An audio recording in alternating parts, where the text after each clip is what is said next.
May nakitang probable cause ang Bureau of Internal Revenue para maglunsad ng tax audit kay Vice President Sara Duterte, kanyang mister at siyam na negosyong may kaugnayan sa kanila. Nakatutok si Mark Salazar.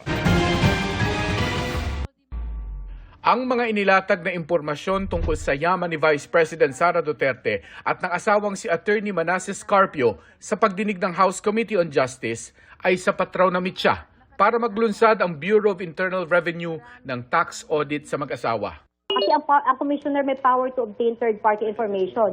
So, based on the news and in the impeachment proceedings and hearings being conducted, and taking into account the Ombudsman's testimony on the SALN and the Anti-Money Laundering Council, so nakitaan po ng probable cause for the issuance of letter of authority for the conduct of audit investigation.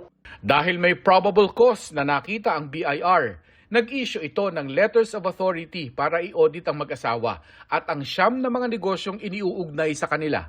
So si BIR naman po, pag may nakita po kaming tax liability at hindi po siya bayad, under the date program of the BIR, we will issue a letter of authority to conduct audit investigation.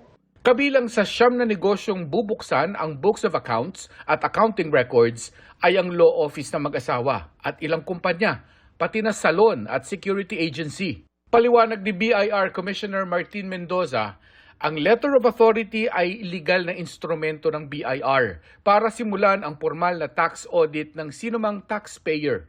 Hindi raw ito conclusion of liability pero kinakailangan daw sa pagsilip lang kung tama ang buwis na binayaran.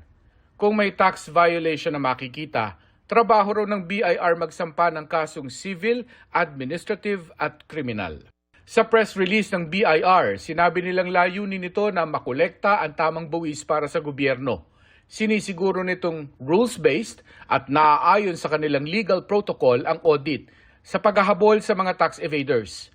Kikilalanin rin daw ang karapatan ng ino-audit. Sinusubukan pa naming kunan ng pahayag si Vice President Sara Duterte at si Attorney Manasseh Scarpio tungkol dito.